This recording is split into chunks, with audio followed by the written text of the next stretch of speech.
For a solid century, Forbes has championed free market capitalism, profiling the innovators and entrepreneurs building a better future in the U.S. and around the world. Our story begins with the son of a tailor. Born in Scotland, young Bertie came from humble means, and after teaching himself shorthand, he became a journalist at a young age. In 1904, B.C. Forbes emigrated to America, soon after finding work as a reporter for the Journal of Commerce. His profound respect for entrepreneurship, along with a talent for bold and insightful reporting, earned him a loyal following. And in September 1917, he launched the first issue of Forbes magazine. Devoted to investment, finance, and the human side of industry, BC declared, "The purpose of business is to create happiness, not to pile up millions." Ahead of its time, Forbes magazine reported on the importance of women in business 3 years before the 19th Amendment, and in 1918, leveraging BC's unique access to the titans of industry, the first rich list was published. But celebrating capitalism was never a blind faith. In 1929, Forbes magazine proved its integrity by warning investors to get out of the stock market several weeks before the crash. Upon his death in 1954, BC's son Malcolm would take control, transforming the publication into a capitalist tool that professionals could use to find out how other businesses were being run. Together with magazine editor Jim Michaels, Forbes would become the premier analyst of the world's wealth and redefine business journalism in the process. With Michaels at the editorial helm, Malcolm Forbes was free to transform himself into a media personality and Forbes into a global brand.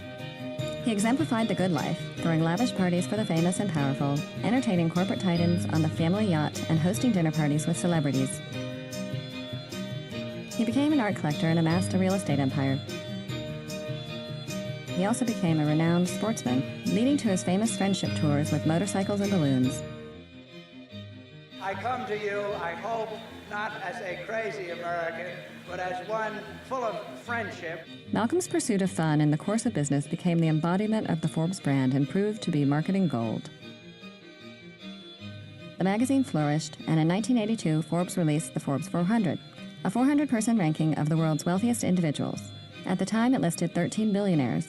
Today, the number of billionaires exceeds 400, leaving many billionaires off this exclusive list. In 1990, Malcolm Forbes passed away, leaving his 4 sons to run the business. But it was his eldest son, Malcolm Stevenson Forbes Jr., who would become the CEO and editor-in-chief. Having graduated from Princeton, young Steve Forbes started working as a researcher in 1970 and became president and COO in 1980. Widely recognized for his contributions to the field of economics and his own excellence as a publisher, he was later appointed as head of the board for international broadcasting by 2 consecutive U.S. presidents. Inspired by his father's political service, Steve Forbes would twice run for the presidency of the United States, further establishing Forbes as a name in politics and making an unforgettable impact on popular culture. And I assume you're familiar with this passage. Millionaire Steve Forbes was a maverick candidate who had Washington insiders running scared. It was clear Steve Forbes had it going on.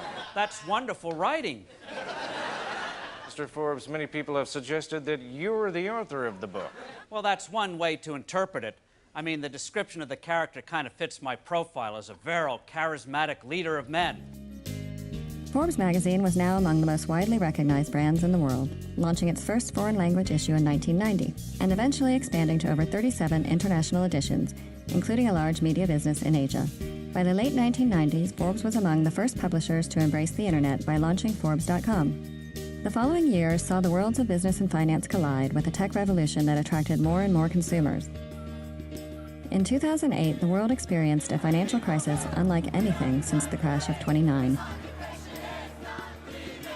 Forbes' response to the Great Recession started with a call to action and a reminder of the redeeming qualities of free markets. Increasingly focused on digital distribution and technological advancement, Forbes debuted its contributor platform in 2010. Not only a solution to the broken business model of contemporary journalism, the new platform enabled the creation of high-quality content at a massive scale. In 2011, Forbes launched its inaugural 30 Under 30 list, proving that youth is an advantage and not a barrier. The franchise has become the definitive barometer of success for millennial entrepreneurs and has inextricably linked Forbes to the future of business and innovation worldwide.